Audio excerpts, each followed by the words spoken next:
Good morning, Lee. We're going to have another big day today. So we got you some stuff. So our first thing is we have you a railroader hat. So you want to put that on. That would be like something you'd work on the railroad with. And of course, all good railroaders had a bandana. So you want to put your bandana on. And what this is for, you'd put it around your mouth, soot, that sort of stuff if you're working on the train, you know, so you can breathe a little. And then we got you a nice railroader vest right here. Looks like you stuck it again, George. We got for every railroad worker needs a tool. Good luck, kid.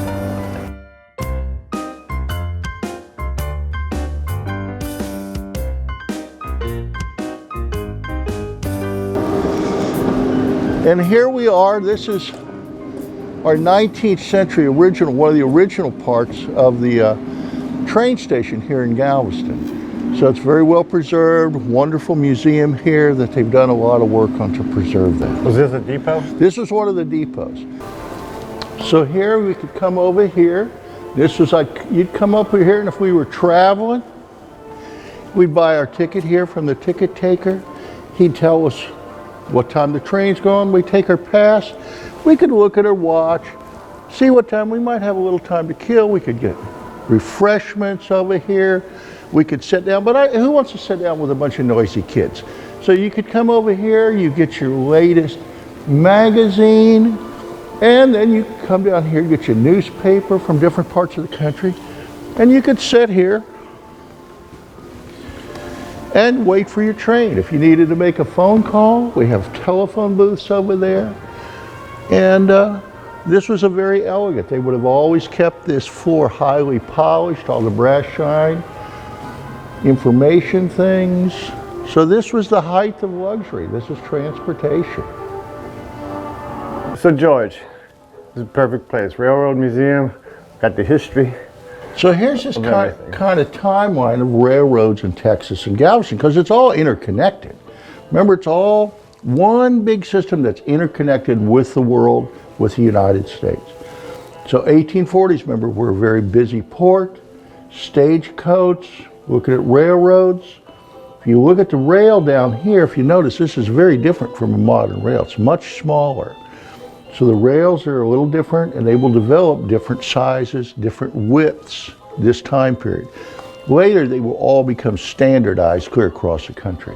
1850, we get the first locomotive called the General Sherman. Now the General Sherman, this is not the Civil War General Sherman. This is Sidney Sherman, who we have a statue of in Galveston. He's a hero of the Texas Revolution. 1860, more modernized. Civil War is coming along. We're getting our first trestle across the bay, picks up transportation, picking up. 1870, docks, everything's busy. This is the port, this is commerce. Thousands of people in and out of the port, thousands of people in and out of Galveston on these rails. We've got a port here. We've got rail lines. So this is on the pathway to the world. So the port, we connect up to the world. Goods from central, middle Texas come in from all over the countries are shipped out this port. Cotton and things, stuff that's shipped into this port is loaded onto these rail trains and shipped inland. Immigrants coming in here, going to inland. So this is like a modern airport. This would be like a modern airport. 1890s, a little more modernization. We get the first parts of this train station are built. 1900, the year of the Great Storm, but before that, we're going to have carts, trolleys that are pulled by mules. Later, that will develop into an electric trolley. So that's why now transportation, now I don't have to walk to work. I can jump on a trolley car, which means I can live a little further away, which means the city spreads out more. So that's going to happen all over the country. This public transportation will change the way how we design our cities and live.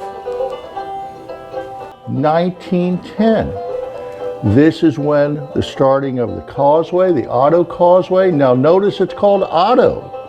Houston Interurban, which is that electric railroad that comes from Houston to Galveston. That's the one we're talking about.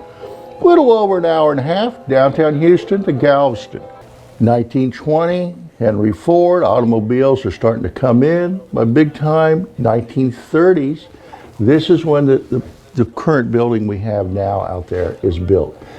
So we walk out this depot doors, we are smack dab on the Strand. And we are right here on the Strand, the Wall Street of the South. Now, think of this. This is the connection point to the world.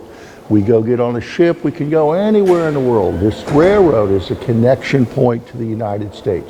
So to use the old real estate thing, location, location, location, and they build in the best location this railroad station.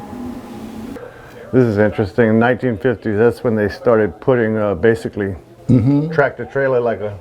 Yes, so this is very new. Now you think our containers now. Yeah. This is part of it. The merging of rail and auto and hooks it all together. Much more efficient. Oh, wow, this is 1960. This is the Santa Fe, Texas Chief. Last run. Last run, 1960. So by 1960, it's all past.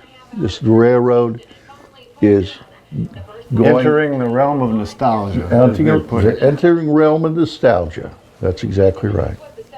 Okay, but so in the 1970s, we had high horsepower locomotives serving Galveston. And here we are now, modern day. It's a museum, and this is nostalgia back in, but it's something that needs to preserve part of our history, part of the American history for all of us that we have a connection to. So fortunately, it's been preserved here. So let's go check out the inside. Is this luxury? Let's look in this one. How's it compared to the modern day Amtrak?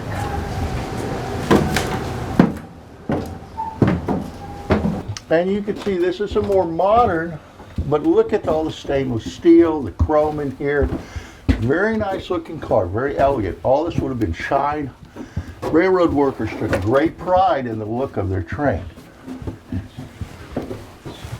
You come in, this is a restaurant car. You can get a nice meal here for reasonable cost as you're traveling along the country. So in the Railroad Museum, there's all that beautiful china, and Yes. it's nice serviceware. We're not talking paper plates. So this would have been a very nice dining for and the china would have been specific to the railroad and sometimes to the line. Just like on an airliner, old airliners, they don't have it now, but you would have specific silverware and china for that railroad. Blankets also. So this was considered luxury travel, something along this line.